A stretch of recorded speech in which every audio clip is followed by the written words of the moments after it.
Good morning, everyone, and welcome to the first segment of Immigration Partnership's Brown Bag Lunch Learning Series. Our topic for today's session is access to healthcare and mental health services in Waterloo Region. My name is Tara Bedard. I'm the Executive Director of the Immigration Partnership and your facilitator for today.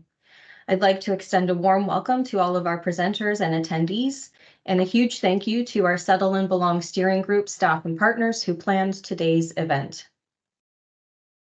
I would like to commence this series with a territorial acknowledgement. The Immigration Partnership is focused on helping immigrants reach their full potential.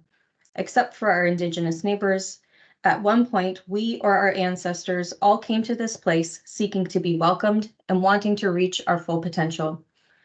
A land acknowledgement is a way of honoring the land on which our successes have been built and the Indigenous people who have been living on and caring for this land for thousands of years. It is a long-standing protocol among Indigenous peoples that honors their spiritual connection to the land. So for today, we'd like to acknowledge that the land on which we gather is the traditional territory of the Haudenosaunee, Anishinaabe, and Chinootan peoples. We are occupying land promised to the peoples of the Six Nations on the Haldimand Tract, which takes in 6 miles on either side of the Grand River. We acknowledge the enduring presence of the Indigenous people with whom we share this land today, their achievements, and their contributions to our community. We offer this acknowledgement as an act of reconciliation between Indigenous and non-Indigenous peoples of Canada. The Immigration Partnership's vision is to help immigrants reach their full potential and contribute to a thriving, prosperous community for everyone. We work together with community partners across sectors to create the conditions for immigrants to succeed and help build a welcoming and dynamic community. Today's session has been developed to equip all of you, people working at the front lines helping immigrants, with the knowledge and resources you need to help your clients navigate and access healthcare and mental health resources in our community. During our time together today, we'll hear from amazing local sector leaders, engage in discussion, and collectively work to enhance our support for immigrants and others in the region. Our agenda today is packed with informative presentations covering various aspects of accessing healthcare and mental health services.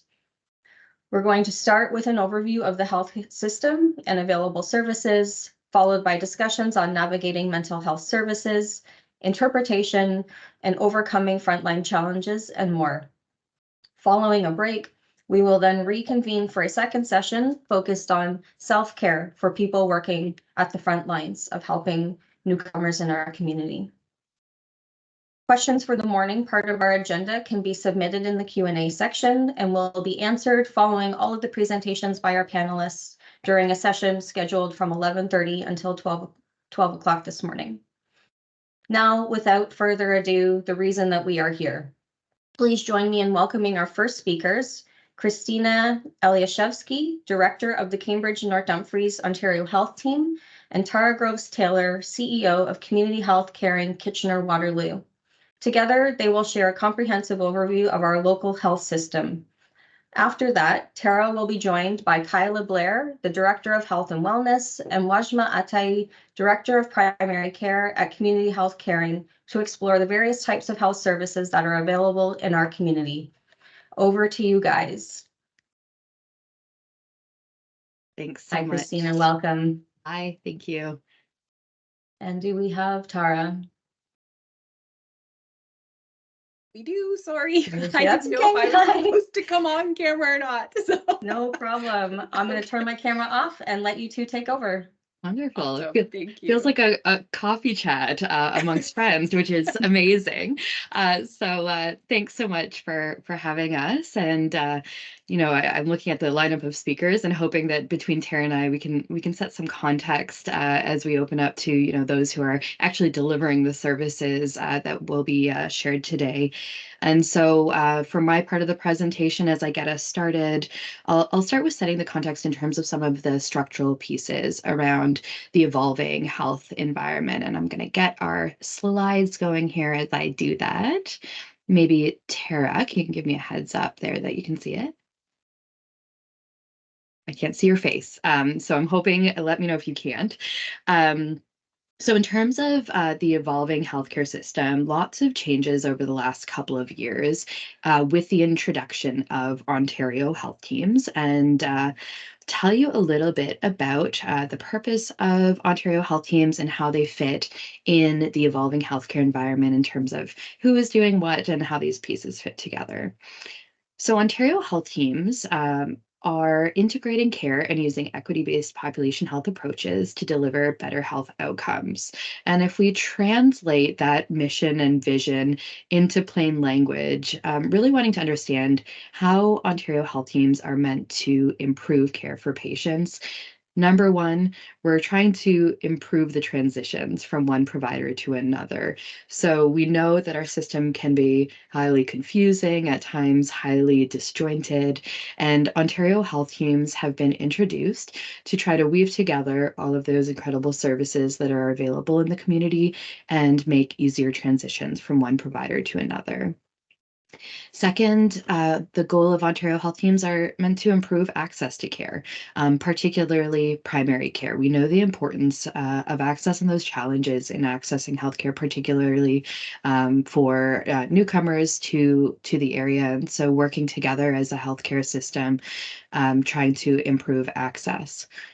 What sets Ontario health teams apart from how our system has been organized in the past is that Ontario health teams recognize that we have to move beyond our traditional definition of healthcare when we think about hospitals, doctors, and nurse practitioners, and moving to a more holistic view of how we support the well-being of communities. And so Ontario health teams deliberately bring in partnerships with social services, with housing services, so that we can use this expanded definition to improve the well-being of the community. So these are the things I love and find lots of joy in, but sometimes kind of dry for others when we talk about structures. But I think important to understand, who's in the healthcare space currently, and where do Ontario health teams fit in that. And so we have new players in the sphere in the last couple of years. The main group being Ontario Health. And so, to modernize the health system and to look at further integration of health services, the Ministry of Health established Ontario Health to connect, coordinate, and modernize our province's healthcare system. So, Ontario Health and the Ministry of Health and Ministry of Long-Term Care work together as we're improving the system. And then I did want to put a slight nod to home and community care support services as well, because working in the health system, many of you may have heard of CCACs and then CCACs moving to the local health integration networks, the LINs, and now local health integration networks have moved home and community care support services kind of out of the LINs, and they sit under one consolidated shared service organization provincially called Home and Community Care Support Services. In the future state, Ontario health teams will be taking on some of those home care functions, but this gives you a picture of what the current healthcare landscape looks like. When we look at Ontario health teams, again, being relatively new, we were introduced in 2019 with the first cohort of Ontario health teams beginning their work in 2020. Now there are 58 Ontario health teams across the province. And then here, more locally, we have 3 Ontario health teams in the Waterloo Wellington area. So we have the Cambridge North Dumfries Ontario health team that I'm representing here today. We have the KW4 Ontario health team that Tara will be speaking to, and then the Guelph Wellington Ontario health team. And I would say that these 3 OHTs work particularly closely together, given that we share several of our provider organizations, and we know that patients move throughout our geographic areas. So working to find that right balance of recognizing the unique needs of the communities that we serve, but also that larger coordination that's required across our geographies. All right, so enough about those structures, and now moving into the work of our OHTs in particular. So about the Cambridge North Dumfries Ontario Health Team, we have set a vision. This was set 2 years ago, where we set a definition again around looking not just at health, but the well-being of our diverse populations. And we do this by having a local focus, looking at how we create safer spaces, and embracing ambiguity in a changing healthcare environment. We've set several values to drive our work, so highly inclusive in the nature of our work, being collaborative and invitational in how we evolve the healthcare system, being highly connected, accessible, and adaptable. And we have a strategic framework that's been guiding our work locally, and some exciting work taking place that really reflects the needs of our local populations and our local providers. And so you'll see that our cornerstone priority is around transforming the healthcare journey, and we're doing that by putting patients, families, and caregivers at the center of our redesign. And then we have transformation enablers that are helping to advance our work by innovating, learning, by really focusing on advancing reconciliation, fostering diversity, equity, and inclusion in all of our work, and enabling the full potential of our health human resources, recognizing the burnout that you as providers have faced, particularly over the last several years through the pandemic, and how we make your work environment on a day-to-day or your experiences more positive working in the healthcare system.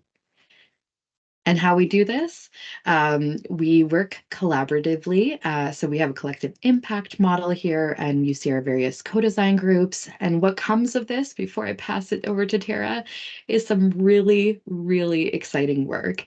And as a Cambridge North Dumfries OHT, we have piloted, for example, a really innovative model of delivering community mental health and addictions, urgent walk-in services by bringing together our partners. You see several of them listed there on the bottom, and just trying new ways of working together.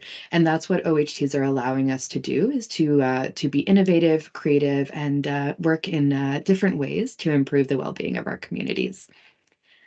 Tara, I'll pass it over to you to talk a little bit about the work of the KW4 OHT. Awesome. Thanks, Christina.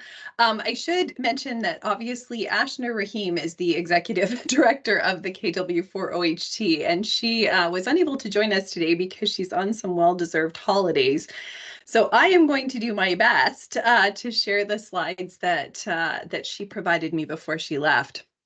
You'll notice a lot of similarities, as Christina indicated, from a broader OHT perspective, and it's when we get into the sort of community-based nuances that we see some differences.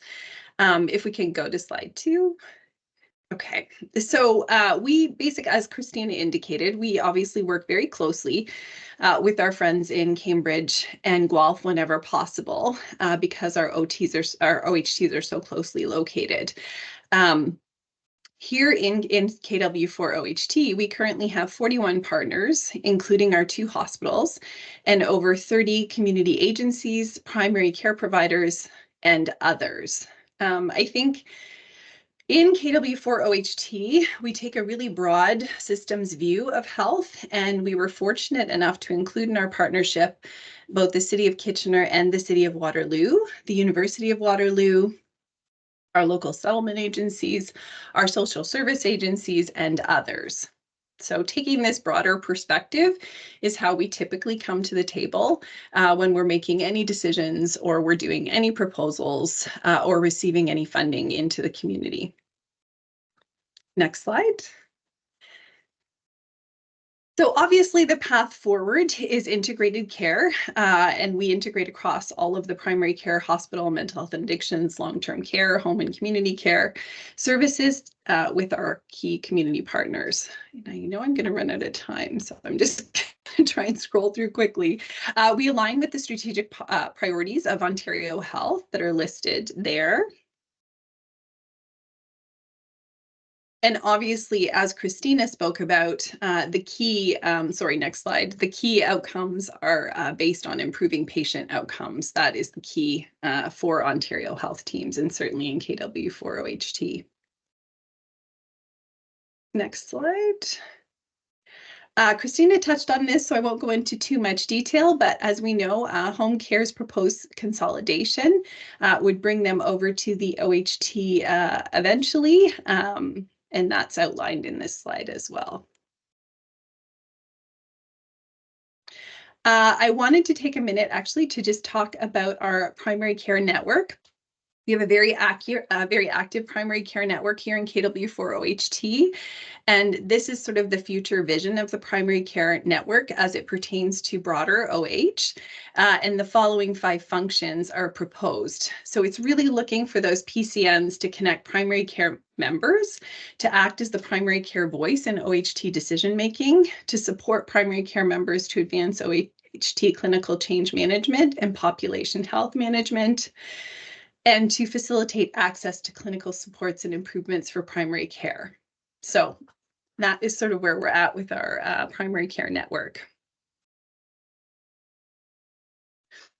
When we look at our KW4 Ontario Health Team priorities, these are the priorities that we've listed here, and I won't go into great detail into the goals, but as you can see, our priorities are based on integrated care through population health management and equity approaches, patient navigation and digital access, collaborative leadership, decision-making and governance, primary care engagement and leadership, COVID-19 response, and recovery and OHT sustainability. And that's where we're focusing right now as we develop the first strategic plan for the KW4OHT.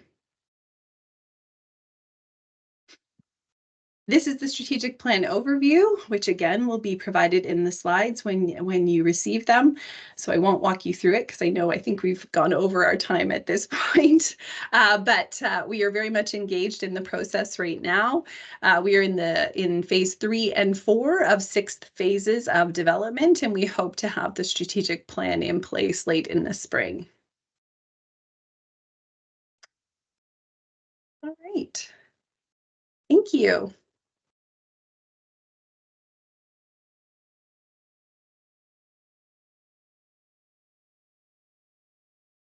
Cue our transition music, Tara. And I'm so sorry, I got excited. Right? I took our time, but that was amazing as always, co-presenting with you. Yeah, definitely. Thank you, Christina. I think, I don't know where Saba is, but I think what we're going to do now is bring my team online. And thank you so much, Christina. We'll chat soon. Okay. All right, so myself and my 2 directors of primary care and health and wellness, Wajma Atai and Kyla Blair, are going to talk a little bit today about community healthcare in Kitchener-Waterloo. I think, we were asked to come and talk about primary care. Obviously, our CHC is not the only primary care provider in the community, but when we think about refugee healthcare, between ourselves and the Centre for Family Medicine, who we partner with very, very closely, we're sort of the key providers in the community for refugee healthcare, and actually the largest provider in Canada of refugee health. So we're pretty proud of that. So we will go into some detail about our service offerings at community healthcare in Kitchener-Waterloo because they cross over all of these different service provision areas, and because we serve such a large population in our community. So those are our 2 locations. As many of you know, and I know some of you were at, we rebranded last June and became Community Health Caring. We were previously Kitchener Downtown Community Health Centre and Sanctuary Refugee Health Centre. We follow the CHC model of health and well-being, which really obviously takes on that very community-based perspective of healthcare. It's largely based on the social determinants of health and looks at a team-based, interprofessional, and integrated approach, and a focus on folks who are facing barriers and most marginalized in our population and in our community. That's our mission, vision, and value, which of course guides all of our service provision. And this is just an idea of what our organizational structure looks like at Community Health Caring. So we have just under 100 staff members. Our staff members very much mirror the diversity that exists in our community and in our patient population. Our teams are comprised of both clinicians and allied health professionals, as well as, of course, our valued administrative supports. What's the key difference about a community health center is that our physicians and dentists are salaried. So our physicians do not bill for appointments. They are instead at a base salary. And the reason for that is because the complexity and acuity that often is present in a community health center cannot be served quickly. And so this model accommodates for the time that's required to truly take that patient-centered approach. Some of our key partners, of course, are our other local CHCs and our other family health teams, family health organizations, and solo practitioners in the community. Also the region of Waterloo, KW4OHT, Grand River Hospital, and St. Mary's Hospital. Our key funder is Ontario Health and Ontario Health West. And then we also receive smaller funding envelopes through the region, through transfer payments from other organizations, and through grants. All right, I'll hand it over to you, Ajna. Awesome, thank you so much. So we'll get right into it because this leaves us with 4 minutes each, Kyla. All right, so as Tara has nicely articulated, we have 2 different sites. We have our King Street and our Francis Street, and we're kind of organized that way in providing primary care. And you can see that we have a manager of primary care at both of those sites. So currently, community health caring, we serve over 8,420 primary care patients. That's primary care, that's rostered patients. However, we do serve many other patients. That brings us up to more than 20,000, and Kyla will be able to articulate some of those community patients as well. Currently, we are not taking any patients at this moment. However, we are kind of going through our wait list. We are triaging patients based on needs. And again, that's very limited. And so the wait lists for both sites are significantly long at this moment. So as Tara has mentioned, we serve people that are identified vulnerable populations in Waterloo Region, more specifically in KW. So we serve those that are precariously housed, individuals with mental health and addictions, and unfortunately, those individuals are sometimes turned away from services that are available in our community. And I know we're working very closely with partnerships with our mental health agencies, and we've been able to make those services available to those patients. As you know, refugees and newcomers are also another priority population that we serve, and they experience language barriers. So we are able to provide interpretation services as well. Individuals with low income or food insecurity, lack of formal education, or have any form of limited opportunity. These are some of our top issues, and you can see here that diabetes, requests for results and tests. These are some of our top issues addressed in primary care. I won't go into each one of the pies because this slide deck will be shared. We also are mandated to report on various preventative care measures. You can see here we have cervical, breast, colorectal, and flu vaccinations that we also provide as part of our agreements with the ministry or OH. We have a breakdown of interdisciplinary team members. As you can see here at our one site at Francis Street, we have healthcare providers, physicians, nurse practitioners, nurses, allied health, all the way from chiropodists, pharmacists, respiratory therapists. So a good variety of staff members to support our patient population. And of course, we can't do anything without our support staff, which is our medical secretaries, navigators, and clinical assistants. And we're very lucky to have a large number of students that support our patients and our staff. Our refugee health, again, that's at our King Street site. Of the 8,000 rostered patients, more than half of them are over at our King Street location. And unfortunately, we have a 1,500 wait list to hopefully one day onboard. We're slowly going through them. Again, we assess them for priority. And the variety of refugees that we serve are claimants, government-assisted refugees, and privately sponsored refugees. Client demographics, specifically across both sites, we see 85 different countries of origins served at our sites, 63 different first languages, and we see a lot of Arabic-speaking individuals, Tigrinya, Spanish, Somali, and Turkish. So if we look at age demographics, less than 50% are below the age of 20. Won't go into the following details, but you have that information to your disposal. I will skip through this. This is our King Street staff. They're all smiling, and I'll hand it over to you, Kyla. Thank you so much. As everyone mentioned, I'm Kyla Blair. I'm the Director of Health and Wellness here at Community Health Caring. So our Health and Wellness Department encompasses many different programs. We house most of our kind of like partnership funded programs, as well as our primary care outreach team. And so I'll go through all of these programs very briefly for you.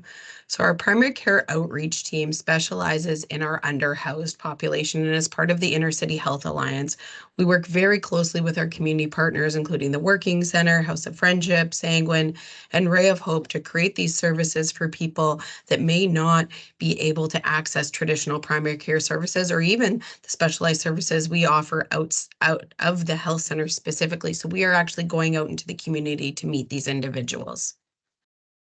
We have a similar breakdown of kind of what we see when people, when we're seeing people out in the community. A lot of it is related to homelessness, but a lot of wounds, infections, opioid use disorder, and prescription renewals. So the what we see in the health center and what we see out are slightly different in that way. Within our department, we also house the Waterloo Integrated Drug Strategy, and so we call that the RIDS program. And RIDS is really functioning within our community to help Waterloo Region identify a strategy to support both the opioid crisis that we see, but also how that intersects with homelessness, how that intersects with healthcare, how that intersects with all the programs that we offer as a community as a whole. And then so beyond the outreach program itself, which is quite big, comprehensive, we have all of these other funded programs. So our first program that we always highlight is the Breastfeeding Buddies program. So we have a peer-based program to support people with their breastfeeding goals. And so we have about 150 volunteers that support people all over the region, and frankly have gone long beyond that.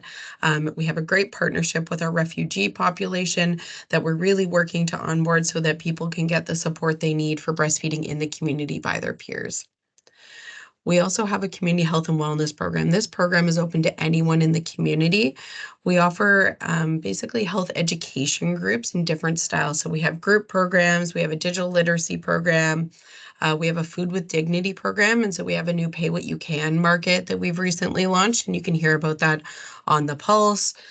Coming up on last month's Pulse, you'll be able to see our information on the community market. We have an Eat Well, Spend Less program that's sponsored by the region, which is all about learning to budget and eat healthy ways. And then we also provide individual referrals for social prescribing internally within our system. We also host the Ontario Senior Dental Care Program and our oral health peer worker that is closely linked to the Healthy Smiles program. So we have a dentist, a hygienist, and a dental assistant, as well as a lovely admin staff that support all the seniors in our community. We do this in partnership with the Langs Community Health Center and soon to be onboarded with the Wellesley Community Health Center, Woolwich Community Health Center, but the Wellesley site, that we offer dental support for seniors. And so they can apply to this program through the Ontario Senior Dental Care Program, which is different than the recently released free dental for all program. And so there are some differentiations there, but we do actually have close to 1,200 people on that wait list. So it's also a underserved population for sure. And then finally, within the health and wellness bracket, we have our diabetes education program, which Wajma had mentioned that diabetes is one of the main reasons people come for support at the CHC, but we have a separate program that is also in partnership with the Langs Community Health Center to support those in our community with diabetes and pre-diabetes. So they offer both individual programs and group education sessions to help clients on their journey to health and wellness and living with diabetes. I think, Washma, you were going to have a couple more slides. I don't know where those went. No. Okay, great. I will just mention though, and thank you, Kyla, for mentioning the Health Caring Pulse. For anyone who has not had a chance to see it, it is up on our website, and many of your colleagues actually who are with us today have already been interviewed in the Health Caring Pulse. It's just an opportunity for some monthly highlights for advocacy opportunities for our community specific to primary care, health and wellness, and just kind of the perspective is to talk about what we can do about it rather than to only talk about the challenges. And as such, I will mention that our Rapid Access to Primary Care Clinic, which some of you have heard of, was up and running as of February 9th. That will be discussed in our upcoming, I think, or in our past, just our most recent, Health Caring Pulse, if you'd like further details, and for those of you who were not aware of it. And we also hope to have an exciting announcement in regards to refugee healthcare in our upcoming Pulse, so stay tuned. Thanks so much.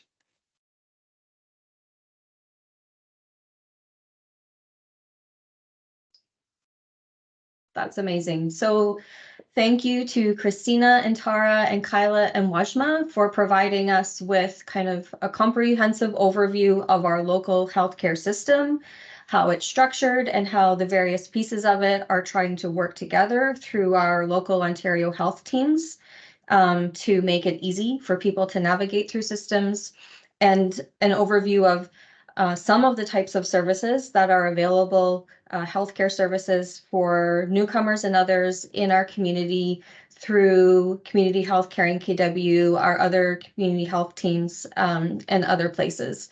There's a lot that happens within our health system, and I'm sure that it's been helpful for those of us on the call today to hear both that bigger structural understanding piece, as well as some of the specific services that are available as we're trying to help newcomers navigate services in our community. Your work in the region and in support of immigrant health is really appreciated. I'd like to remind everybody now to put any questions that you have into the Q&A at the top of your screen. There's a feature for Q&A. You put your questions in there, please, and we will be taking them at the end of the session where we've heard from all of our presenters at 11:30. We'll then address questions that people have to any of the specific points that people were speaking about. And we will also be sharing out all of the slides that have been shared and other resources this morning as a follow-up to the session with everyone. I now have the pleasure of inviting Tarek Abdulhadi, a health promoter at the Woolwich Community Health Center, to share insights with us about the healthcare landscape in Waterloo Region's rural communities and helping newcomers in our rural communities to navigate healthcare in our rural townships. Tarek, it's nice to meet you, and thank you. Hi, thank you so much. Just want to make sure everybody can see the slides. We can. Okay, perfect. So good morning, folks. Thank you for having me on today's segment. My name is Tarek. I'm a health promoter at the Woolwich Community Health Center. I've been working here for almost 2 years. We're in St. Jacobs in Woolwich, just north of Waterloo. And I'm filling in today for Roslyn, our CEO, who unfortunately couldn't be with us this morning. And for those of you who know Roslyn, those are very hard shoes to fill. So I'm going to try my best to shed a little light on the rural perspective of the difficulties of navigating health services in the rural landscape for newcomers, and more specifically from our community health centers perspective. I'm also going to mention an example of a success story of us working and collaborating with a local newcomer group, and then conclude with some rural agencies that have been doing some great work delivering services to our local residents. So if you're not familiar with our community health center, we aim to be a holistic healthcare hub providing comprehensive healthcare services to the residents of Woolwich, Wellesley, and part of Wilmot. As a community-focused health center, we operate across 3 sites in St. Jacobs, Wellesley, and Linwood. And having multiple sites in the rural township is very important, as I will mention later on, to help ensure that our services are more accessible to the residents of Woolwich, Wellesley, and Wilmot. And each site is equipped with to provide a range of essential healthcare services. At our 3 sites, we are committed to providing comprehensive primary healthcare. This includes a dedicated team of doctors, nurses, nurse practitioners. We also have physiotherapy, counseling team, and mental health supports, foot care specialists, dietitians, and a community team that focuses on health promotion. That would be me. And we also have youth workers, rural outreach workers, social prescribers, and so much more. The rural townships of Waterloo Region, namely Woolwich, Wellesley, Wilmot, and North Dumfries, are experiencing a much faster population growth, surpassing the growth rate in the cities. This is important to note because, as I will mention later on, the rural townships are far less equipped than urban cities and are at a greater disadvantage for many reasons. And with that comes the root cause of many barriers in the rural townships. The vast landscape of the rural townships creates many problems in terms of accessing healthcare. Just to drive home the message, just take a look at this graph, which depicts the number of people per square kilometer. In Waterloo, it's almost 2,000, and this stat, I believe, is from 2021, so it's probably, I wouldn't be surprised if it's touching 2,000 at this point. And comparatively, in the rural townships, it's between 40 to 82 people per square kilometer. So why is this important, you may ask? Because of the vast landscape of the rural townships, it poses many barriers. I could do a multi-hour presentation on this, but I only have 10 minutes, so I'll keep it brief and mention some of the most important ones that came to mind as I was creating this presentation this weekend. The vast landscape creates a huge access barrier. It takes time and a lot of effort to access healthcare because of the vast landscape. Rural townships don't have a doctor's office, near every neighborhood like the cities do, with scattered populations often residing at very considerable distances from healthcare facilities, making it difficult for individuals, particularly those without personal transportation, to access timely and essential healthcare services. The lack of public transportation system makes it much worse, especially for the elderly and those without reliable transportation options, and newcomers as well. All of this also can lead to the potential of feelings of isolation in terms of having supports available to you. And we also have an aging population in these rural areas, specifically Woolwich has a very high senior population, and the nature of the farming communities in the rural townships, which is central to the township identity, leads to unique healthcare requirements and potential barriers in addressing health concerns. Also, there's a different kind of stigma in the rural townships, I'll say, which can deter individuals from accessing medical services. So those are some quick points about the barriers in the rural townships, and by all means, that list is not exhaustive. So what if you're a newcomer in the rural township? Well, that situation becomes a whole lot worse. Newcomers do face the same barriers as residents, but barriers are more prominent and significant for newcomers. So I'm currently part of an upstream research project called Engage Rural, in which we asked equity-seeking groups in the townships, and one of those equity-seeking groups were newcomers. And some things that I've heard for newcomers in certain areas of the townships, such as Maryhill, which is in northern Woolwich, very isolated area, has absolutely no public transportation, just like many other areas of the townships. And when I was interviewing residents and conducting focus groups, a lack of public transportation is their number one barrier by far in terms of accessing anything, not just healthcare, across all townships. Especially for newcomers who may have come here as refugees, who might not have a lot of money, cannot find a job due to a lack of Canadian experience, regardless if they have credentials from their home country or not, and can't even get approved to rent a small space just because they are deemed as high risk by tenants. So they're going through a lot of difficulties. I've even spoken to newcomers who do have money and do have a job, but not getting approved for rent just because of the high risk that tenants deem them as. So it is challenging for them, and there's just so many layers for newcomers, and then you add the rural into the equation, it just becomes shockingly more difficult. So language is also an issue because many newcomers don't have enough English speaking abilities, of course, to be able to navigate and find where and how they can access healthcare services in the townships. We try to accommodate to the newcomer populations in our townships by making sure we are culturally competent in our service delivery and with staff trainings. And we also have, we use Rio over the phone translations available to those who need it.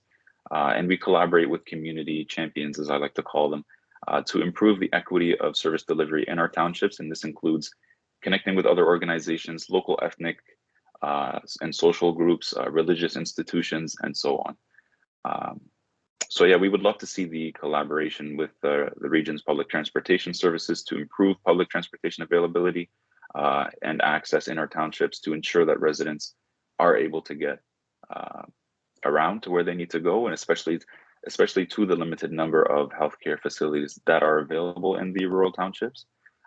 So for example, our satellite site in Linwood is a very small clinic that allows us to reach an isolated community where we send a team of primary care providers to. So this is an example of why the idea of mobile clinics are very important in the rural landscape. Sometimes we even rely on police officers as a social service agency per se, because they work 24/7 and interacting with the communities in ways that we cannot.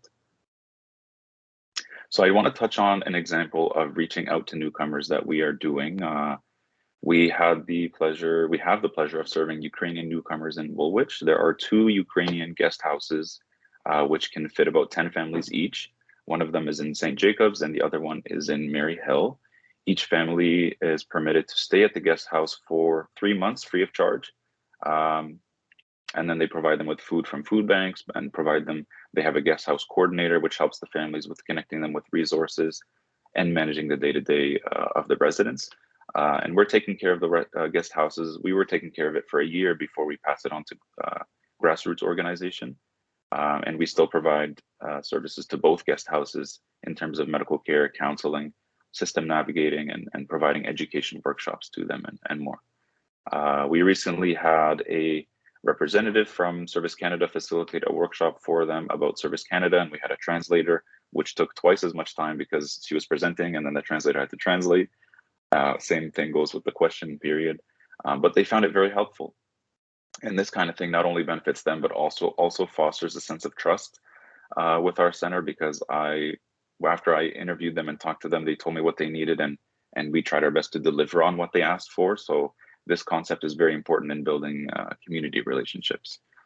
And this strategy can be applied anywhere. So find where the people are through local organizations and collaborate and connect with them to deliver services. And just because a minority population is put under the equity seeking umbrella, it doesn't mean that they are actively seeking it. So there might be systemic barriers that discourages and prevents them from doing so. So it is our duty as providers to bridge the gap between healthcare service delivery and equity seeking groups.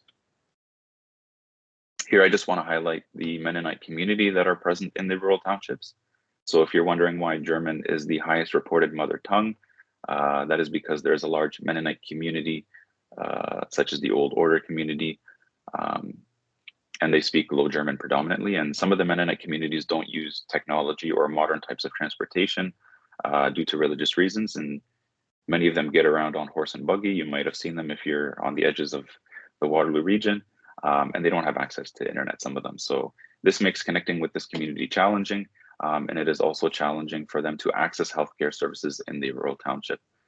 Many of our Mennonite populations across our community program, they access our healthcare through decades of outreach and community building. They are one of the target populations for us in the rural townships, and they're a very hard to reach group, but initiatives like a satellite clinic in Linwood makes it a possibility. And we also ensure we have culturally sensitive staff, and we even hired a Mennonite outreach worker to help build the connections with them. And we've been able to build some trust through decades of outreach. So if you're looking for rural agencies that provide either health or social services or both, here is a list of 8 organizations across the 4 townships that would be beneficial in connecting newcomers in the rural townships to services that many of these organizations provide as healthcare. Some of them even have food banks, community programs, clothing cupboards, counseling, mental health supports, system navigation, and so much more.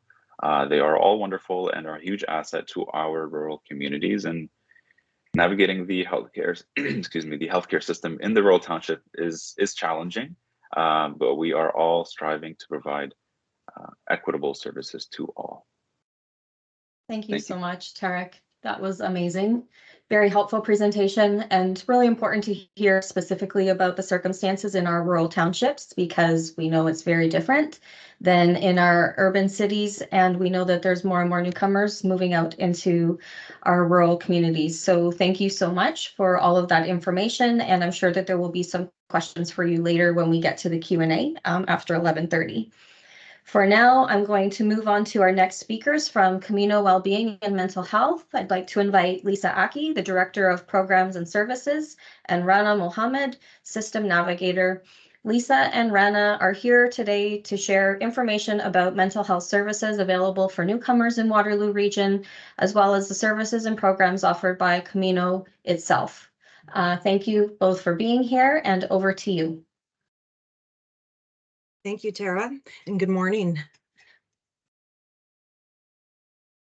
Camino Wellbeing and Mental Health, I'll just start by saying, for those of you who are not aware, is the unified agency of formerly Corizon KW Counseling and Monica Place. What we hope to be able to share with you today is just a little bit about Camino and the Counseling Collaborative and the funded programs we offer across the region.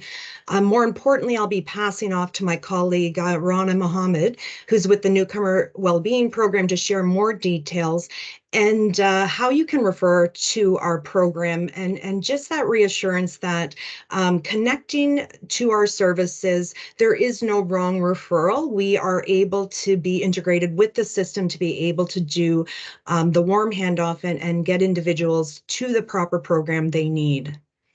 The Counseling Collaborative, and Tarek just mentioned some of the rural agencies. We're very proud to be part of an over-region overlapping services with other nonprofit counseling agencies.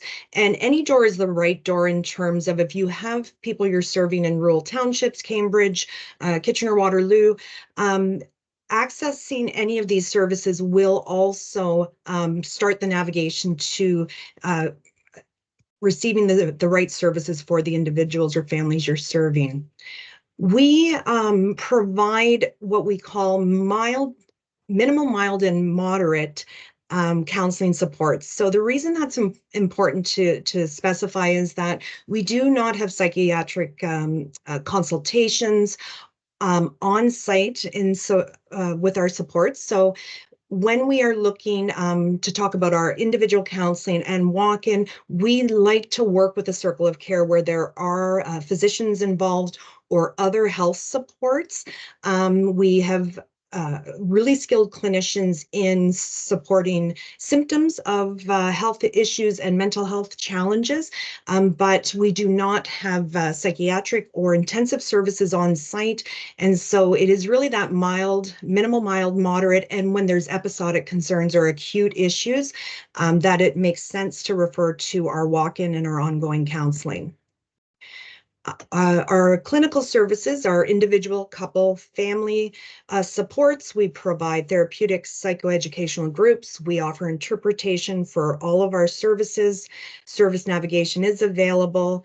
We have walk-ins on Tuesdays and Thursdays that serve all ages. So that would be children, family, adults. We have all of our therapists that have master's level training and additional training in specialized modalities. And we work with the KW Multicultural Center for interpretation when we're able to schedule interpretation. And we have our intake teams and our reception, and our walk-in staff have access to an app called Voice that we utilize for same-day service. All of our staff across the agency are trained in trauma-informed approaches, gender and cultural affirming, and the gender-based analysis plus guides our strategic plan for our agencies. So we do recognize not only is it, there's so much intersectionality for individuals when they're coming for service that our staff need to be aware of all of the different factors that are influencing where they are presenting at the time. Part of the most common reason for referral to our agencies is for symptoms of anxiety and depression. And we also help with relationship parenting challenges, social isolation, conflict and family challenges. We've seen a drastic increase since the pandemic. And making sure that we have that seamless connection to other community partners. So many of the individuals and agencies on the call today we're connected with to ensure that warm transfers can be facilitated. It's important to talk about what are the funded programs across the 5 collaborative agencies. So any individual who is a recipient of an Ontario Disability Support Program or Ontario Works has access to funded counseling.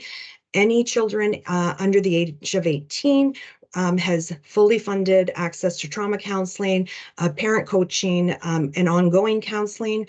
We have the funded program OK to Be Me that's serving the 2S LGBTQIA+ community. We also have adult gender affirming counseling that is funded through a partnership with Spectrum.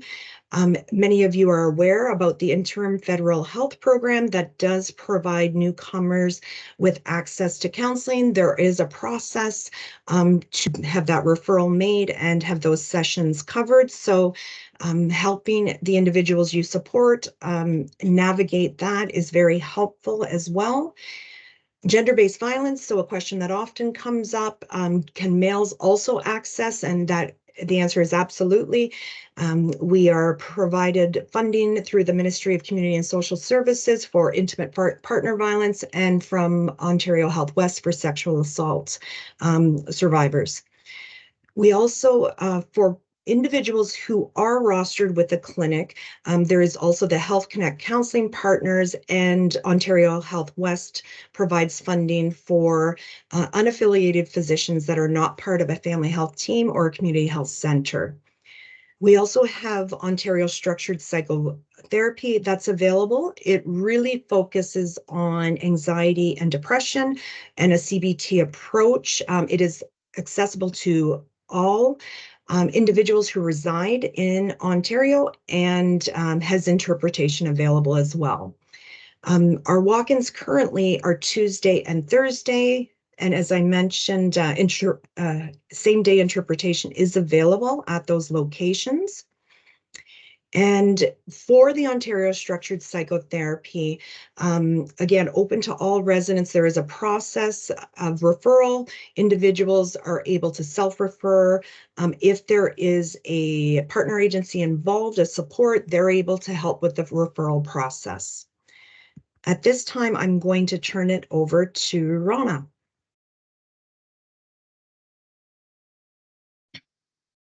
Thank you so much, Lisa. Do you see my screen or not?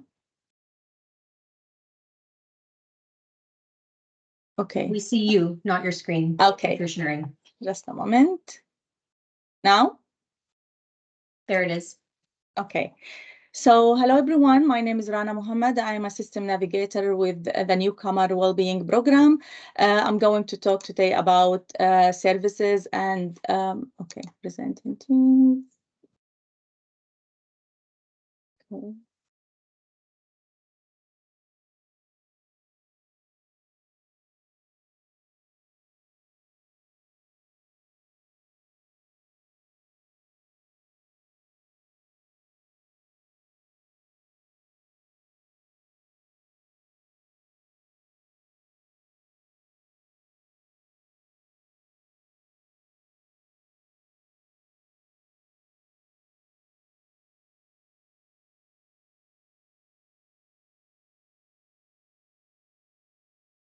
I'm so sorry, everyone. I don't know what happened, but do you hear me?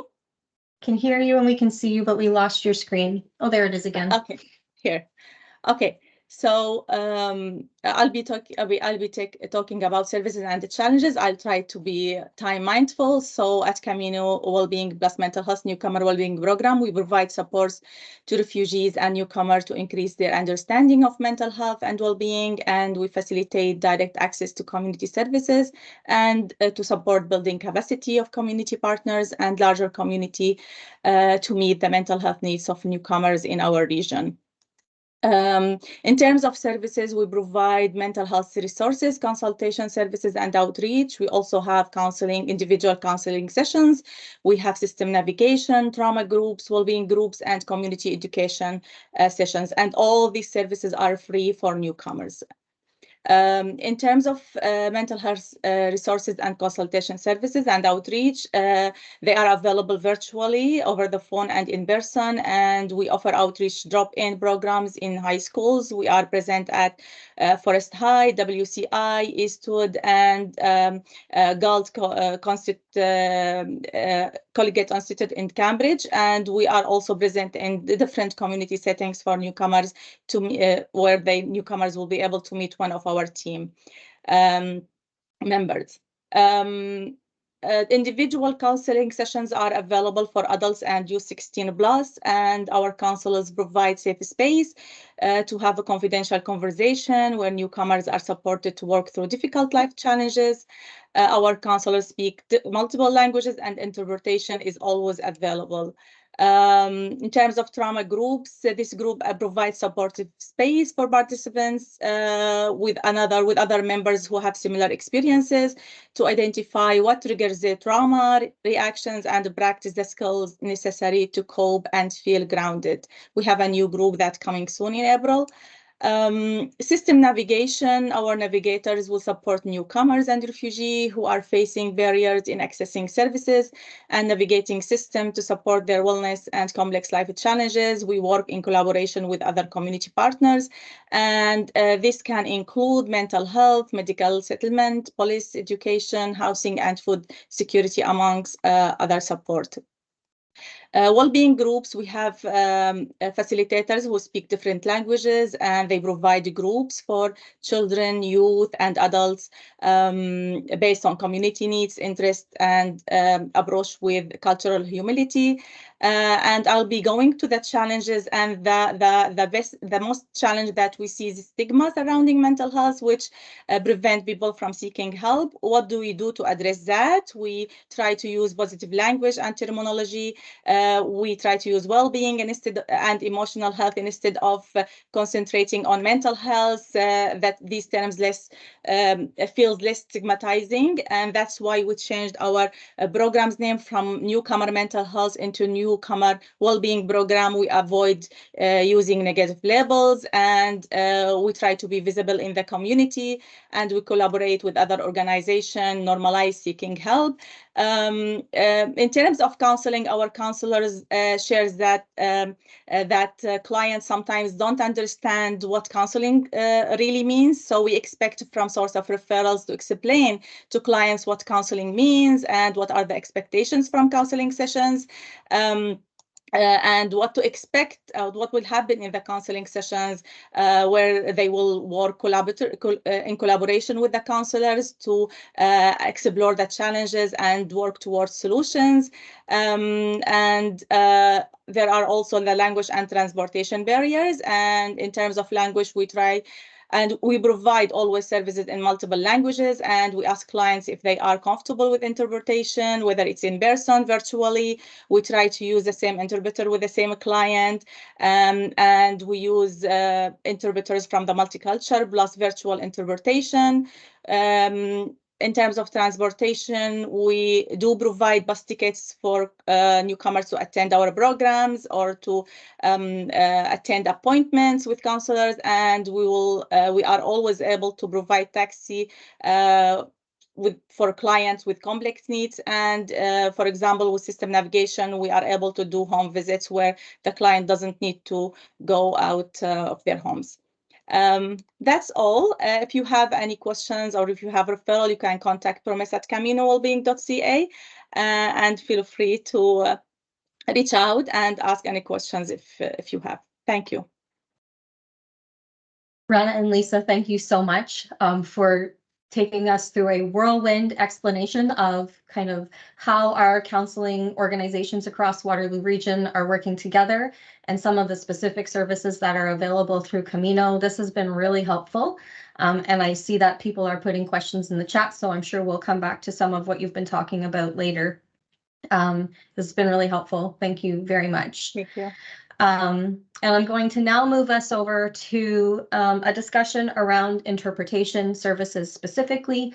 We all recognize the critical importance of interpretation for services for newcomers in accessing health and mental health services in Waterloo Region. We are very privileged to have a community champion who has worked relentlessly to make this enabling service accessible for newcomers in our region. And I would like to extend a warm welcome to Lucia Harrison, the CEO of the KW Multicultural Center, to talk a bit about the interpretation services that are available for immigrants in Waterloo Region as they navigate health and mental health services in the region. Over to you, Lucia. Thank you very much, Tara. I wanted to start. I understand I'm probably preaching to the converted in talking about the need for interpretation, but we're all on a spectrum of our understanding. So I would like to begin with just talking about why it is important to use a trained interpreter. And I'm going to show you a short video clip. I apologize, the quality is not great, but it certainly allows us to share the message.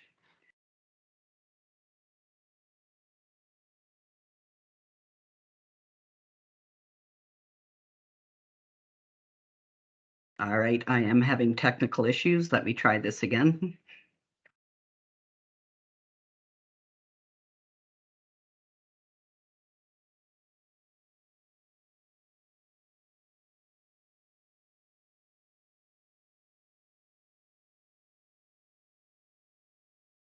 All right, I guess I am not going to show you a video.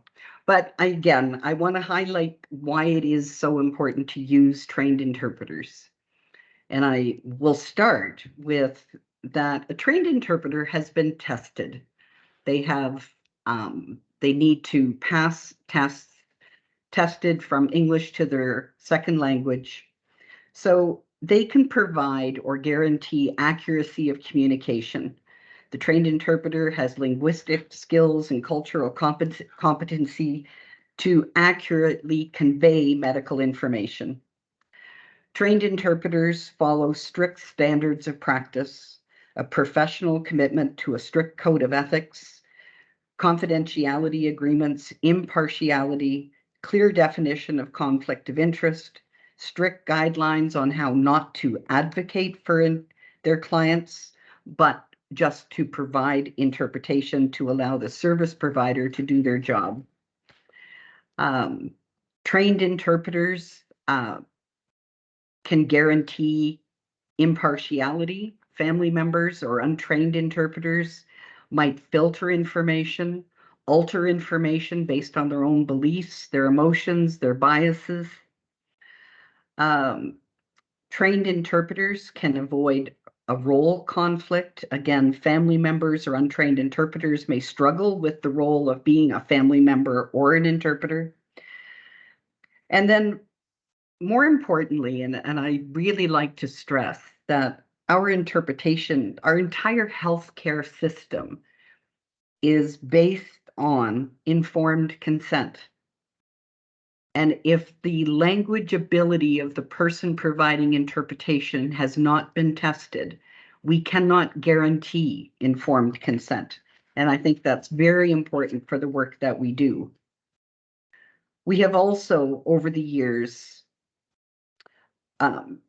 we have proven again and again and made a business case that when trained interpreters are not used, the risk of misdiagnosis increases, the risk of inappropriate referrals increases, ineffective treatment, extra costs can be incurred for unnecessary tests, and obviously lower patient satisfaction. Interpretation is a fundamental human right. It's a health equity issue. So again, I do like to start with the need for using trained interpreters. We do provide interpretation. We have a number of different contracts. We provide free interpretation to victims of domestic violence, victims of sexual assault, human trafficking, or elder abuse. That interpreter can be booked and no details need to be shared, just the assignment, the dates, the times, and that interpretation can be provided at no cost. We also have funding from Ontario Health through the region to ourselves to provide interpretation for medical appointments, specialist appointments, mental health appointments. There are some criteria, which I will not confuse everyone with at the moment. That pool of funding is limited. We are working very hard to try to increase that pool of funding, but the process would be to reach out to the center if you're a new physician, a new specialist, to reach out to the center to see if you would be eligible for that covered cost of interpretation. And then those arrangements can be made. That interpretation can be pre-booked face-to-face, pre-booked for over the phone, can be immediate over the phone. We use the Rio network. We also use voice. We have our own pool of interpreters. We have about 100 interpreters who speak 70 languages, and we continue to try to grow that pool of interpreters. The interpreters that we employ work for us on a subcontract basis. They are required to take the 180-hour course at Conestoga College or an equivalent. They are language tested, they are police checked, and they do sign confidentiality agreements with us. We also carry errors and omissions insurance, which fortunately in our 25 years, we've never needed to access that insurance support, but we do carry it. I think for everyone, I think everyone on this call, in this meeting would agree that having health equity available to all of our clients is so important that I cannot stress again the need for trained interpreters. Because I lost my video clip, I'm going to end a little sooner, but thank you very much for your time and look forward to answering any questions.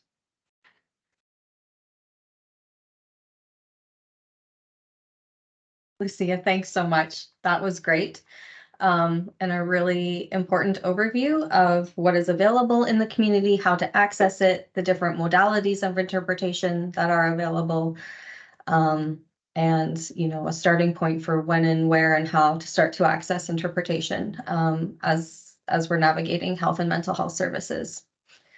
I would now like to welcome back Wajma Atai from Community Health Caring, Kitchener-Waterloo, to share her experience and insights on successful strategies in helping newcomers navigate our healthcare and mental health systems and overcome the challenges that we all know are out there. Thank you, Wajma.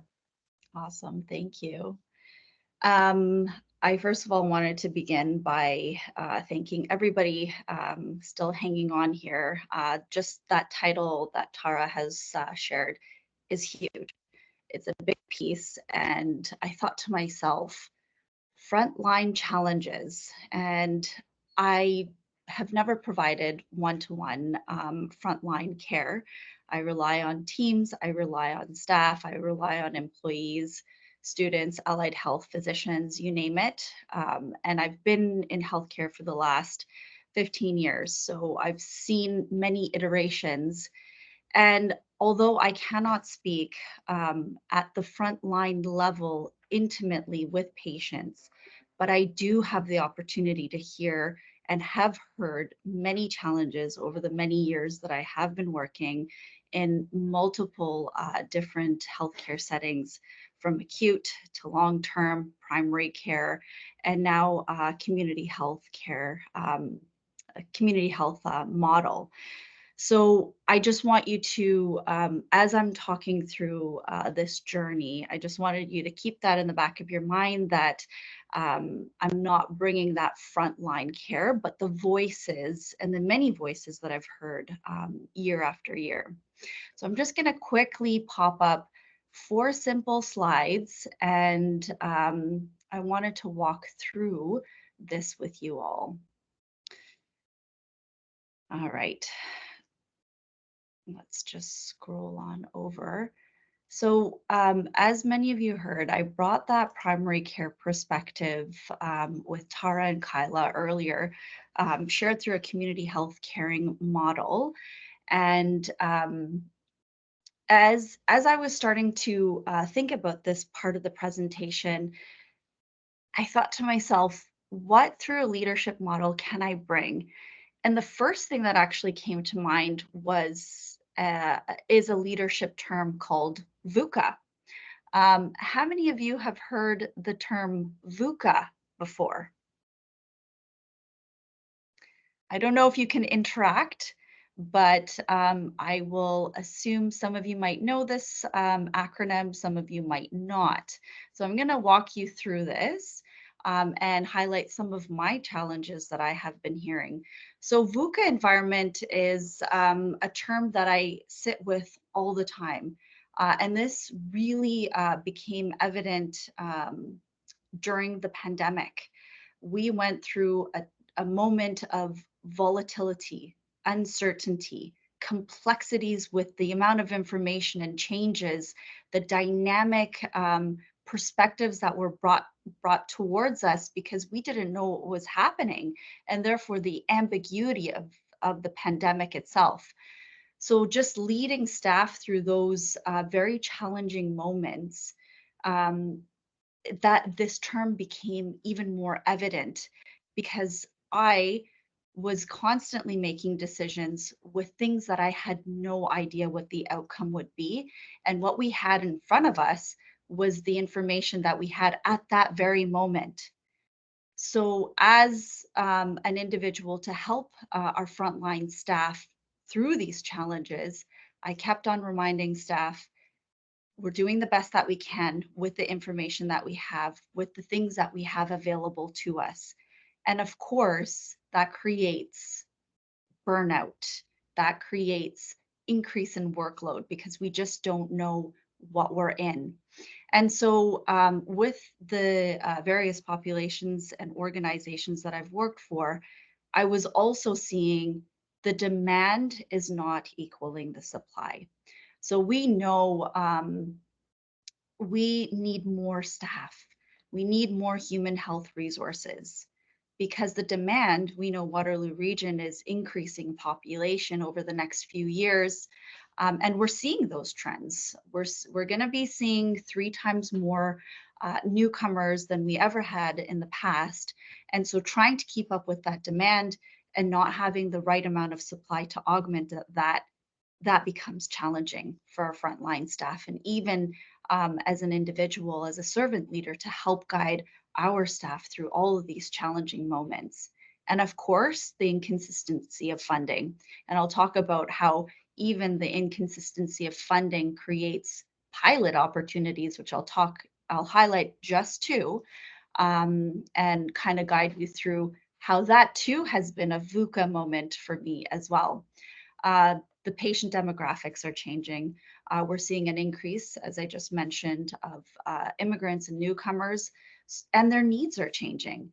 I remember at one point the complexities of specifically government-assisted refugees, the number of chronic conditions back in 2006 compared to what we're seeing now in our refugee health clinics is 4+++. So 4+ chronic conditions at minimum. And that challenges us, right? That causes frontline burnout and staff challenges. Vicarious trauma and compassion fatigue. We are serving refugees. When we serve refugees, this directly and indirectly impacts our staff. The stories that they hear, the stories that gravitate into my office and many of the other leaders' offices as well. It's painful, it's hurtful. And the only thing that I can do as a servant leader is to understand, listen, be there. Because those challenges are consistently going to show up over and over again. So with all of this, we have to be innovative. We have to augment those frontline challenges. And we've been very grateful for our OHTs, and Christina and Tara really exemplified the fact that OHT's goal is to transform the healthcare journey. So what that technically, how I also see it, is bringing multiple organizations that serve the same population and bring it into one space. And so these two next examples that I'll be sharing with you are an example of that and how we've been able to augment frontline challenges. So the first one being is the Refugee Health Integrated Care Team. This was a novel and seedling of a concept right when the pandemic hit, right when the OHT, KW4 OHT, was recognized as an OHT. And so we had this opportunity where multiple organizations serving newcomers, for example, realized that there was huge gaps. We were all serving the same patients, but they were going to different organizations. And we knew that primary care was also being challenged for this population. So we put forward a concept to the KW4 OHT. This was the very first collaborative business proposal that we put towards the OHT. And basically, the concept of this pilot was built on the concept of bringing team-based care to non-team-based primary care providers. So basically what that means is there's a handful of individuals, actually our population, that has access to allied health primary care services in a team-based role. And you would see that in a family health team, you would see that in a community health, a CHC model. But many of our other populations within Waterloo Region, unfortunately, do not have access to this type of coordinated care services. So being an OHT, we proposed, we have two organizations, so primarily Community Health Caring and Center for Family Medicine. We had two clinics that really were designed on the basis of being transitional. So again, what that technically means is we're able to support newcomers for a short period of time, but we're not designed to keep them on and roster those individuals into the primary care clinics. So we immediately knew that we were being bottlenecked. We couldn't transition these patients to permanent primary care providers in our community. So this is why this novel concept became a piece that we needed to trial and pilot. So 3 years forward, we celebrate many successes. You can see on the screen that we were able to bring organizations that were technically working on their own, and we pulled everybody together. This included Camino. This includes the KW4OHT Reception House, Community Health Caring, YMCA, and even Home and Community Care Support Services. We all pulled together, brought in-kind roles. Rana was also one of our client navigators through Camino that has been very pinnacle in supporting this program. So bringing these organizations together, we saw in the data and the research through University of Waterloo that if it wasn't for something like this, these organizations would be working alone. And thankfully, KW4OHT was the first to fund this program.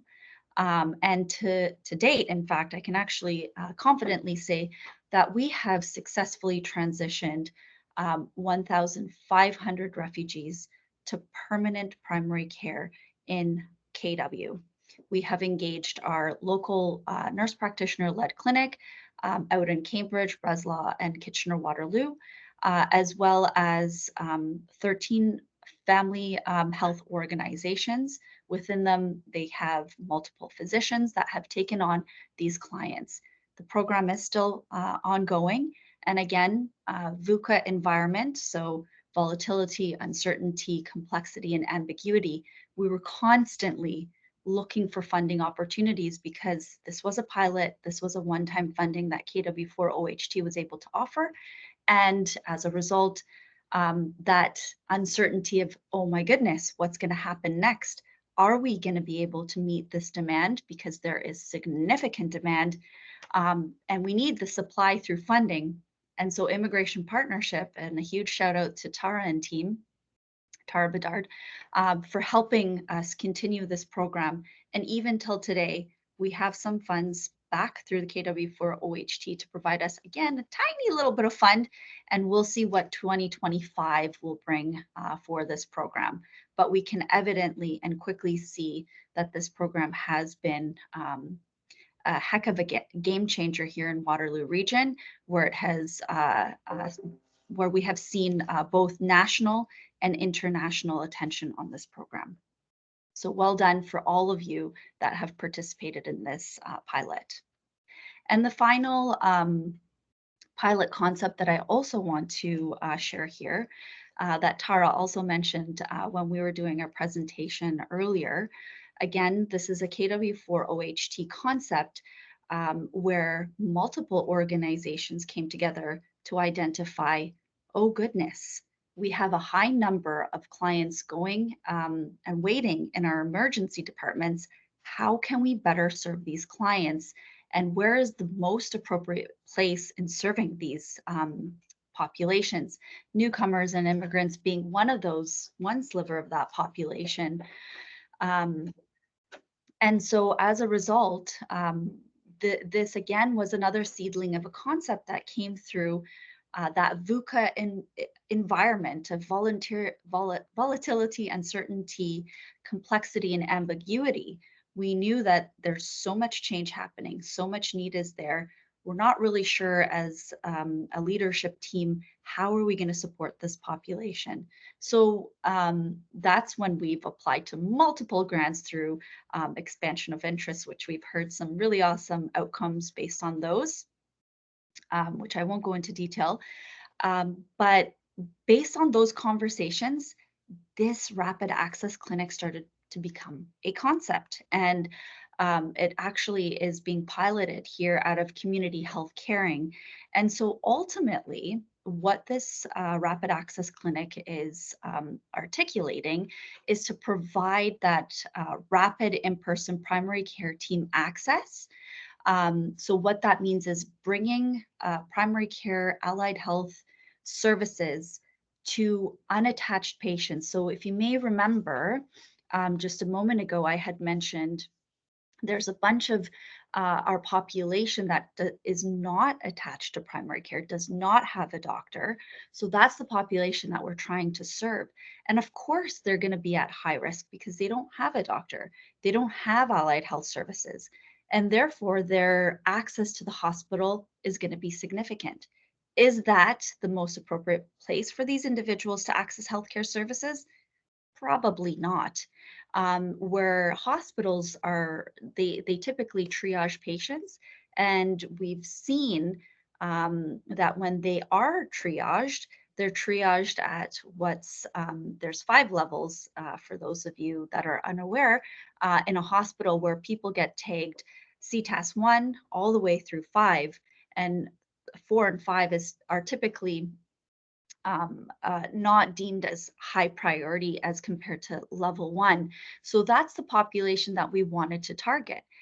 Interestingly enough, those that were scored as CTAS 4 and 5, those are the individuals that were living in certain priority neighborhoods in Waterloo or in KW. So we decided we would create referral criteria based on that. So individuals that don't have a primary care provider, that's one of the main qualifying criteria. So this is kind of a promotion to all of you. If you have any patients or individuals that you know that might benefit from this program, you're welcome to access this, and we can get out the referral form as well. 4 priority neighborhoods, they must live in the 4 priority neighborhoods because that was what our data was showing. You can see there N2H, N2G, N2C, or N2M are the postal code areas that we're really focused on, and must have had some sort of a recent ER visit. In fact, we had a timeline focused on that, but we immediately realized, let's just reduce the barriers. So what's some of the conversations when this pilot started, which was technically 2 weeks ago, earlier this month, we've had lots of engagement, and this pilot actually, because it's a pilot, we are running the program until April 19th. So again, that VUCA concept of volatility, uncertainty, complexity, and ambiguity. We don't know what's going to happen after April 19th. And we do know that data is important. That is something what our funders see. So we're trying to, anecdotally, we know the importance of a program like this. But again, it's those numbers that we need to articulate and show. We are at 11:27. We are 3 minutes to 11:30. I feel like I have covered all of the key concepts that I wanted to based on this very large topic. I mean, we could talk about this and frontline challenges on and on and on. But what is important is that you all are important pieces of an organization. Without your hard work, dedication, and showing up to your organizations and supporting the clients that we serve, I commend you, and I thank you all so much for being there for our communities and for the patients that need it the most. Thank you. Thanks. Thanks so much, Wajma. That was all really interesting. And another level of detail about, you know, some of the very targeted ways that our healthcare providers and our health system in this region is trying to respond to the needs of newcomers. I'm going to now invite all of our presenters to turn their cameras back on, please. And I'm going to open up the floor for the Q&A portion of our session this morning. This is the last portion of this morning before we head off into a little bit of a break. And I want to thank everybody for, you know, first of all, taking a huge, well, kind of 2 huge systems, health and mental health, and trying to distill all of that into an understandable format of the system and specific services in a very short period of time. And to everybody who's listening, you know, for your patience as we try to get through a lot of a lot of content. We have some questions that people have been popping into the chat today, and we also received some questions in advance as people were registering for the system.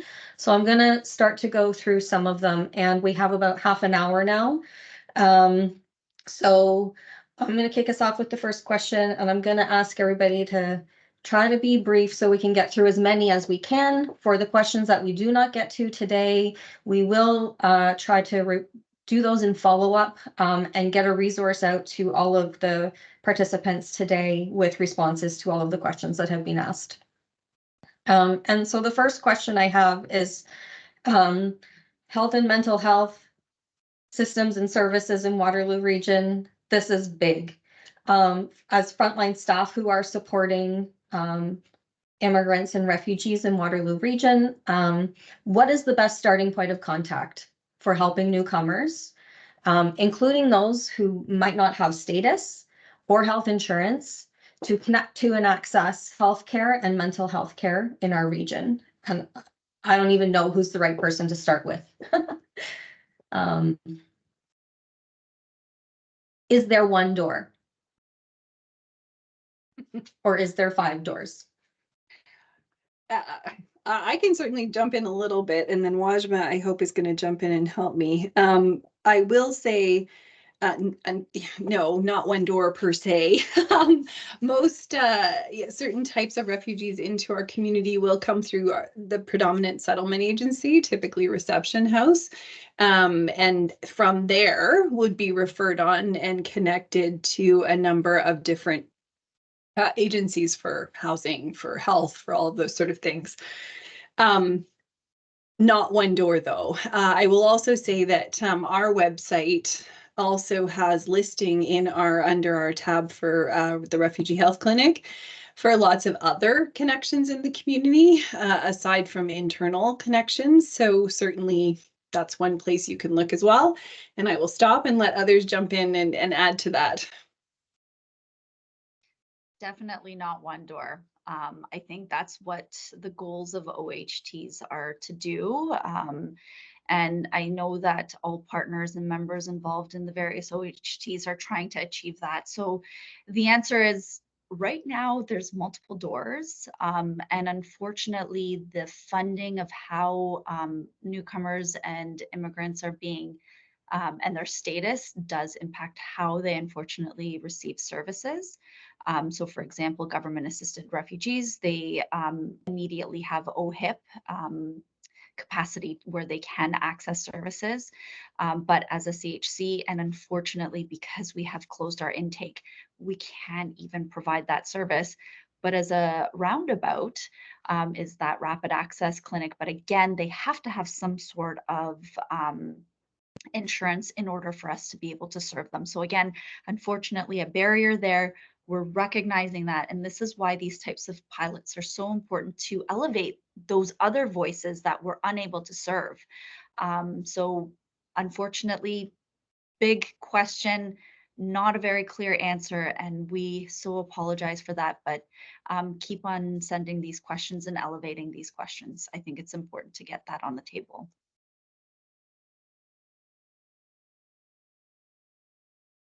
Okay, thank you. And maybe Lisa or Rana, for mental health services specifically, is there kind of one point of one point of access that funnels into everything, or what's the best starting point that you would recommend for people?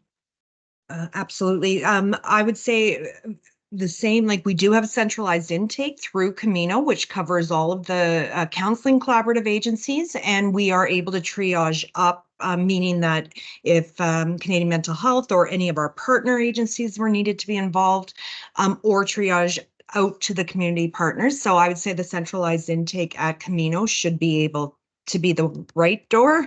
However, any of the rural partner agencies, they can also take those calls and make the linkages. Okay, that's great. Thank you.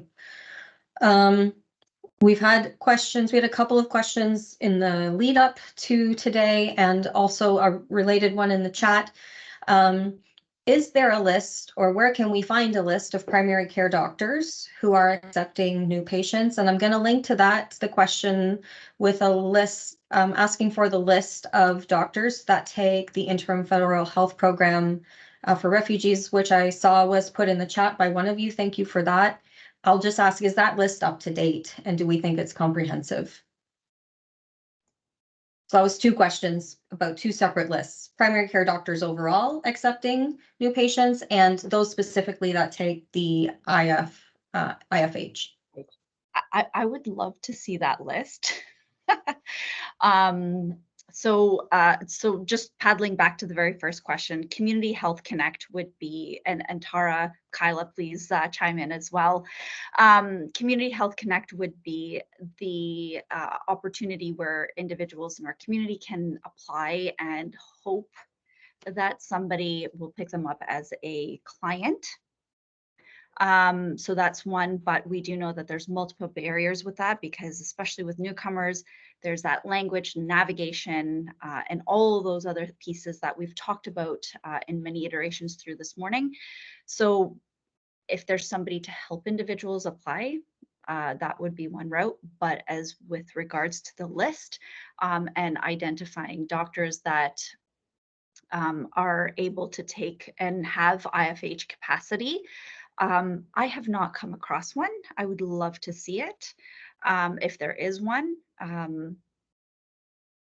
So I don't have a list per se, but I do know that there's over 255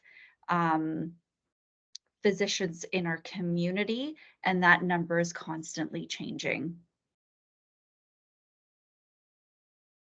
For clients seeking a physician or nurse practitioner in Cambridge, there is a website that I will put in the Q&A, but again, not sure about access for the particular population. So that would be the limitation for that website. Okay, thank you. The next question, we're going to go towards interpretation now. What do I do if interpretation is not offered for my client for their health or mental health appointments?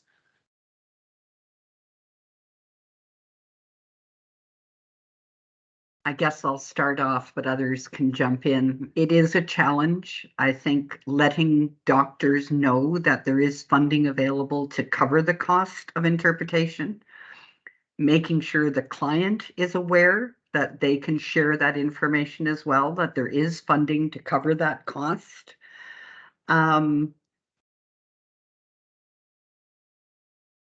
all doctors will access it, and that's just work that I think we all collectively need to do.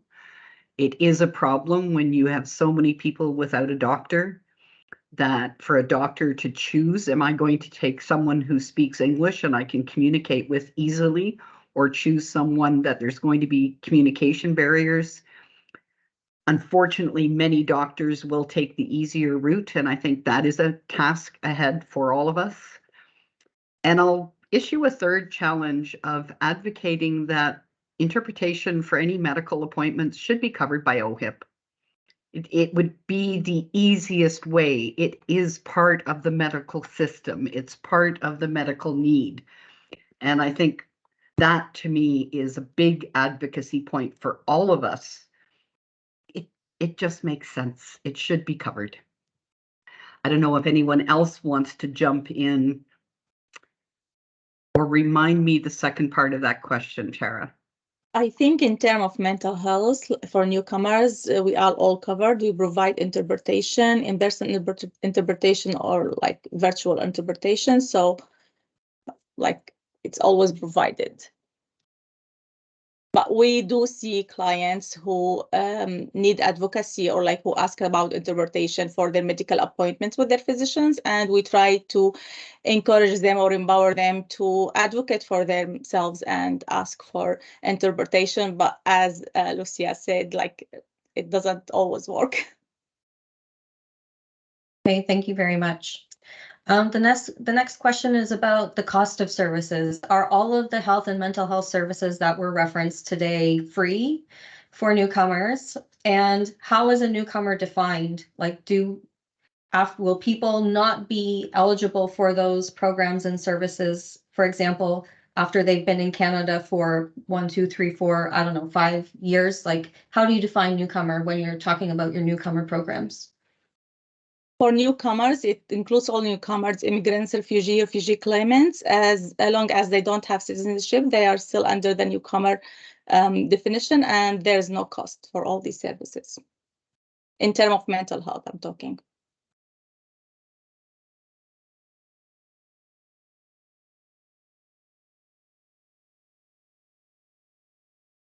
And for health? I'll just jump in quickly to say that the Ontario Health funding we receive for interpretation for primary care, mental health specialists, that is not specific to any immigration status. That money comes from the province. For the programs that we run that are federally funded through IRCC, there would be limits to when interpretation costs would be covered or not covered. Yeah, and to add to that, what Lucia has just shared, the funds that we get from OH does not discriminate the status of newcomers and refugees, which is why we need to continue to elevate and have those conversations with Ontario Health, because we know that those dollars are well used and much needed. But with government-assisted refugees, there is a tagline of interpretation that is allowed for healthcare services, but even that is super limited. It's one doctor's visit plus a follow-up, and that is it. That is all the funding you get from IRCC if they come as a government-assisted refugee. Okay, thank you. The next question is about refugee claimants and other vulnerable newcomers getting healthcare access. How can we make sure that they get this when it sounds like many places are not taking new clients right now? And another related question is it possible to refer unattached refugees into the integrated care pilot?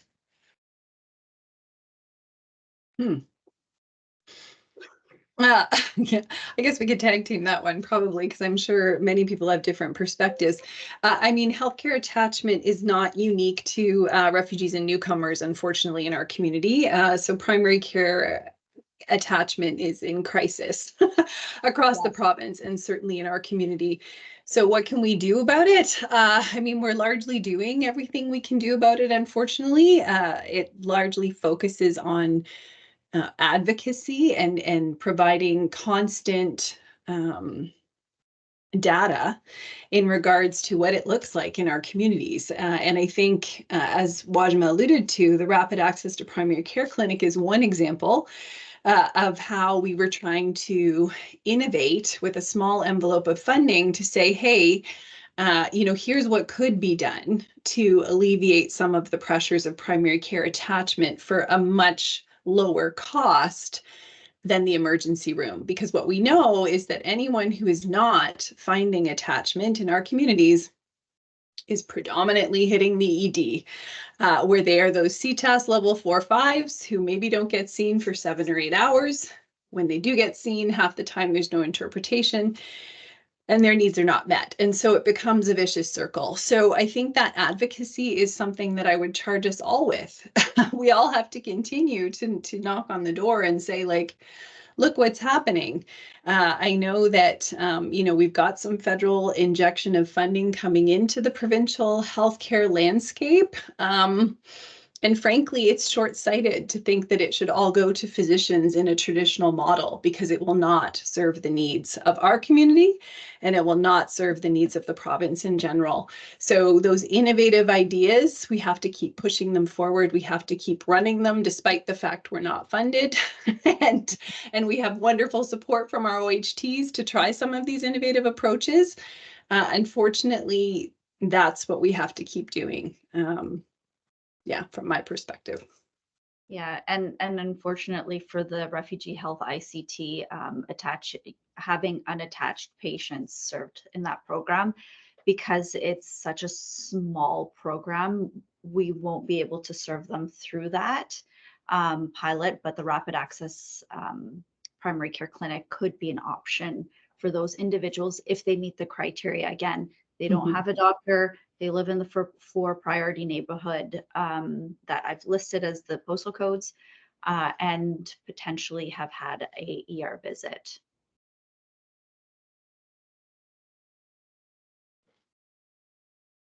Thank you. The next question is around, I guess, responsive, appropriate services and where people can find this. How do we know about the health or mental health services, like culturally appropriate health or mental health services, language specific health or mental health services? Where can people find that information? I'm assuming that there's not one place where that's all listed. How do we find out what is available for like the wide range of people coming into the community?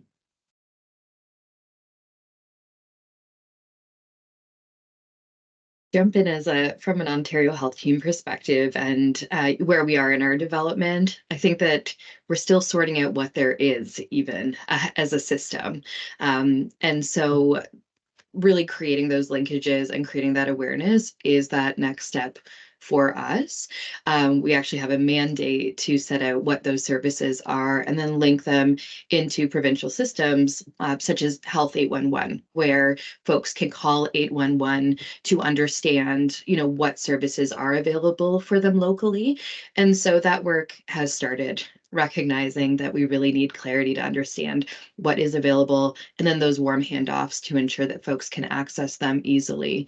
But Health 811 is live currently, so that is kind of part one, but more to come locally as the OHTs develop.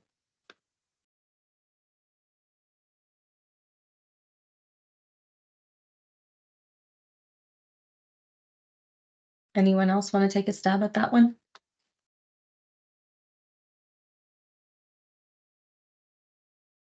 And does it say, for example, where programs and services are listed?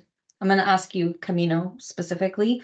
When you have that information about programs and services on your website, does it say the language that the program is offered in, or that the person who delivering, does it mention languages or like specific cultural groups that programs might be tailored to, so that it's obvious for settlement workers as they're helping clients figure out what's best for them?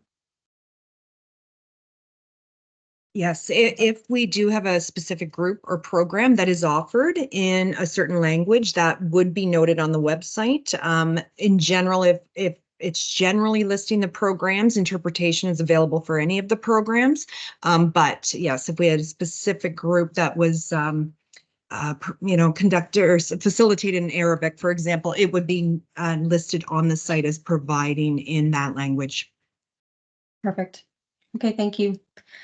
We've had a couple of questions about care for pregnant newcomers.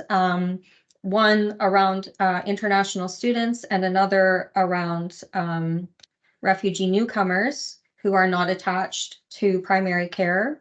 Where can they go for primary care? And with international students, the question was specifically around, if they've arrived pregnant, this pre-existing condition is not covered by insurance, where can they be referred to for prenatal care?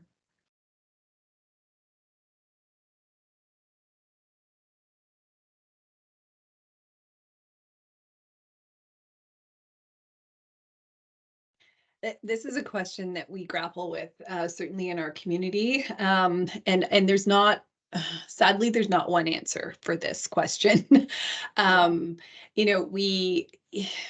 Despite the fact we don't have open intake right now, there are certain cases, depending on how they present and the complexity, that we will take on because of the specific situation. And this is one of them. We certainly don't take all prenatal cases, but when there are certain nuances, we do. The midwives in our community also take on folks, and they do a certain number of prenatal and postnatal visits as they can within their scope of practice. But the issue is the ongoing care with primary care attachment post delivery and post those immediate follow-up appointments. So unfortunately, it's another example of new babies and moms ending up in the emergency room for care that should be provided by a primary care provider post delivery, but there simply isn't the capacity in the system. Yeah, and we do have a community OB program that is centered out of Center for Family Medicine that is offered Tuesdays. I do know that the docs there are very, they're overloaded. They do make accommodations depending on certain scenarios and circumstances. So there is that as an option. So the Center for Family Medicine, there are OB clinic over there, or the OB clinic, I should say, is able to offer support for those new moms. Newcomers are also able to access that. Again, it is just one morning, and that is Tuesday morning. And how many new moms are out there? Many. So I would just say give it a try and see what they have to offer. But I do know it's like a zoo there Tuesday mornings. Okay, thank you. We have had a question around, I guess, resource guides or documents for newcomers and others. Specifically, there was reference when we were talking about the mental health services around, and some comments and questions in the chat around people's understanding of mental health and counseling and what that is. Wondering if we can create a document or resource, or if there's one that already exists that could be used by settlement and other workers looking to help connect people to mental health services, that just explains about counseling, the process, the expectations, some of those things that you were speaking about. Is there a good resource that people already have access to, or could we create one?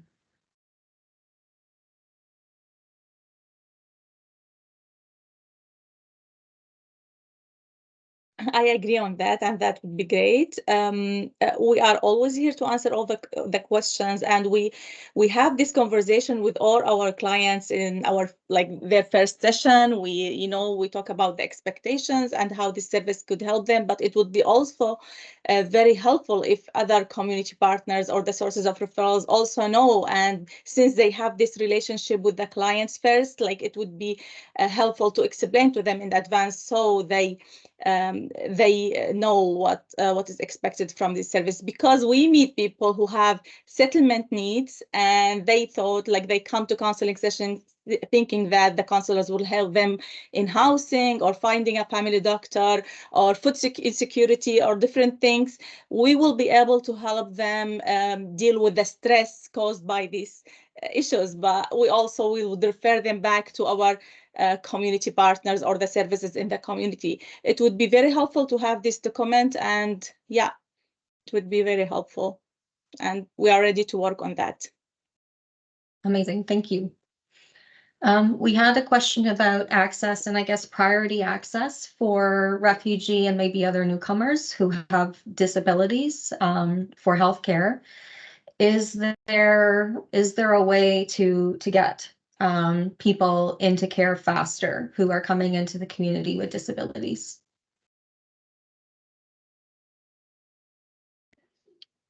I can comment on this very briefly. If they are attached, we have a very close ally and partner, which is Home and Community Care Support Services. They're usually chimed in, and again, through that refugee health ICT model that I had just shared, one of our key partners in that is to get Karen Bell right at the table and elevate those needs, and care is provided in a timely manner and is scored based on priority and urgency.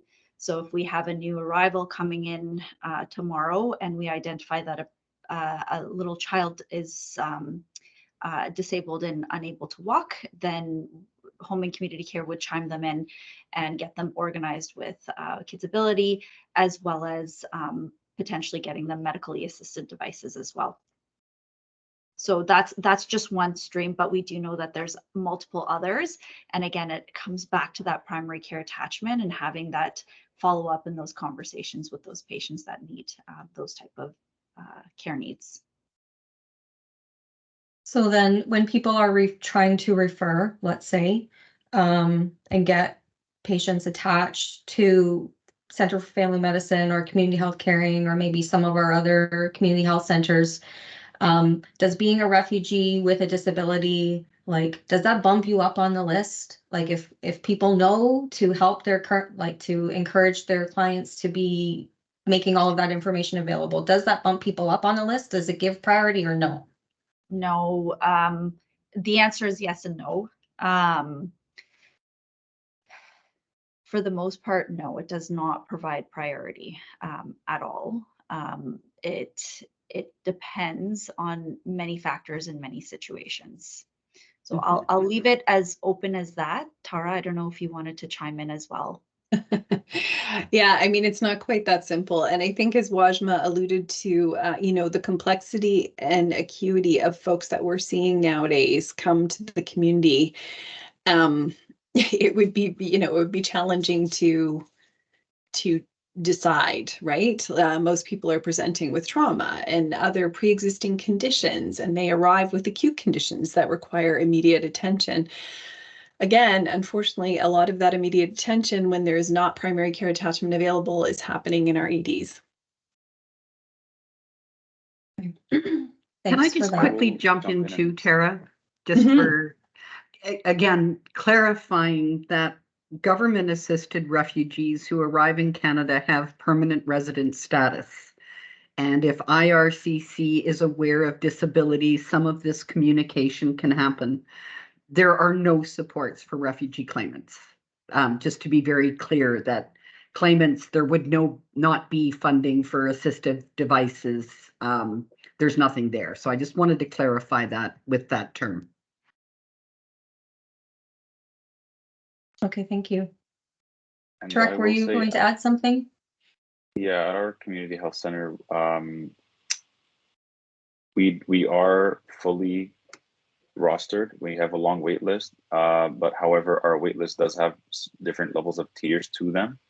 And if you are a newcomer without a family doctor, currently you are prioritized on our wait list, so you might be bumped up to the higher levels or tiers.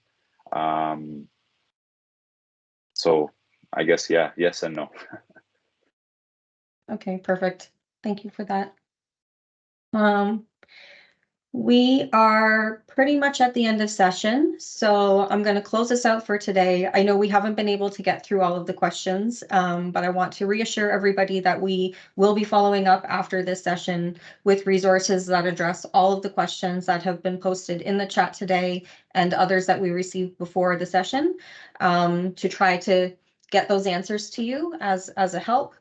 I'd like to extend a huge thank you to all of our speakers, all of you on the screen. Thank you so much for taking your time and sharing your expertise and information and insights with all of us today. And thank you to our participants for spending your time here to take in this information. We're all doing our best to try to support newcomers coming into Waterloo Region, and this coming together is one way to help us do that. And I'd also like to thank again our staff and partners from the Immigration Partnership Settle and Belong steering groups for their work in planning today's session and everybody's participation today. The information and insights that have been shared have been really interesting, very informative, very useful, with lots of little tangible pieces that I hope everybody can take away and is going to help them in some small way in the work that they're doing in our community. We will be sharing the recording of today's session. We will be sharing the presentations, and we will be following up with responses for all of the questions posted in the Q&A. We will now take a short break, 30 minutes for everybody to grab some lunch, stretch your legs. There's sunshine today. Get out and enjoy the sunshine. And we will resume again at 12:30 sharp for the second portion of our day today. We will be then joined by Farah Kotadia. Farah is a champion of mental health awareness and a human resources professional who has worked in the immigrant integration sector for the last 18 years in both leadership and frontline roles. She will be joining us to talk about self-care for those who are working on the front lines of supporting newcomers and how we help our clients with their own self-care. So thanks everybody for a great morning.